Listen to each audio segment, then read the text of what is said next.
तो गृह मंत्री अमित शाह ने सीधे सीधे कहा ममता घुसपैठियों को बचाएंगी तो टीएमसी भी साफ हो जाएगी। ममता घुसपैठियों को बचाएंगी तो टीएमसी भी साफ हो जाएगी। और खास बात यह भी है कि इस पूरे अपने एसआईआर के मुद्दे पर जो गृह मंत्री ने अपना पक्ष रखा है उसमें जमकर कांग्रेस पर, राहुल गांधी पर निशाना साधा है।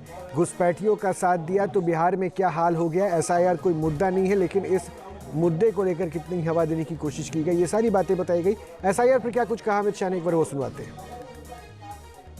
संसद ये देश का चर्चा का सबसे बड़ा पंचायत है और हम भाजपा वाले, एनडीए वाले चर्चा से कभी नहीं भागते।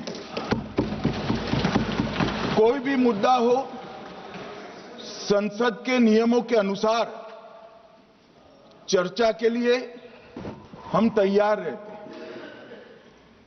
हमने 2 दिन तक विपक्ष के चर्चा करी कि इसको बाद में किया जाए, 2 सत्र बाद में किया जाए, मगर नहीं माने। हमने हां भर दी। मेरा दायित्व है मान्यवर कि हमने क्यों ना बोली थी। ना बोलने के 2 कारण थे। एक कारण था कि चर्चा गहन पुनः निरीक्षण के नाम पर वो मांगते थे, एसआईआर के नाम पर मांगते थे। मान्यवर, मेरा बहुत स्पष्ट मत है कि एसआईआर पर इस सदन पे चर्चा नहीं हो सकती है, क्योंकि गहन पुनः निरीक्षण की जिम्मेदारी भारत के चुनाव आयोग की है।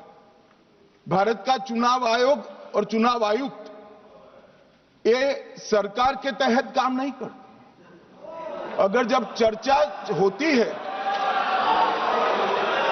होती है और कुछ सवाल खड़े किए जाएंगे तो इसका जवाब कौन देगा। मान्यवर, जब उन्होंने कहा कि हम चुनाव सुधार पर चर्चा करने के लिए तैयार है, हम तुरंत मान गए और आज चुनाव सुधार पर ही चर्चा हुई। इस बीच एक और बड़ी खबर बता दें कि सदन से वॉकआउट पर राहुल गांधी का भी बयान आया। हमने जो मुद्दे उठाए उस पर कोई जवाब नहीं दिया गया, ये कहना है राहुल गांधी का। जो हमने पॉइंट्स रखे हैं उसका जवाब नहीं दिया, एक एग्जाम्पल लेकर बोल रहे हैं, तो it is a completely defensive response. आपने उनका चेहरा तो देखा होगा।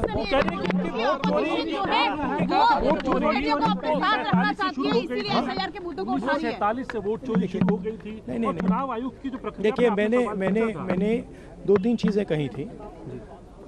मैंने कहा था ट्रांसपेरेंट वोटर लिस्ट सबको दीजिए, उसके बारे में एक शब्द नहीं बोला।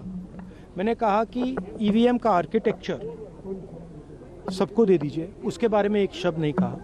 मैंने कहा था कि बीजेपी के नेता हरियाणा में और बिहार में वोट दे रहे हैं, उसके बारे में नहीं कहा। मेरे प्रेस कॉन्फ्रेंसेस में सॉलिड प्रूफ है, उसके बारे में कुछ बोला नहीं।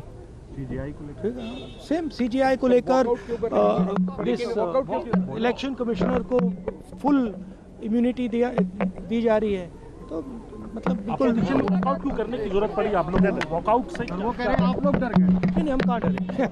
आपके मोबाइल पर तुरंत आएगी ब्रेकिंग न्यूज। स्क्रीन पर सबसे पहले दिखेगी बड़ी खबर। देश दुनिया की हर खबर एक जगह।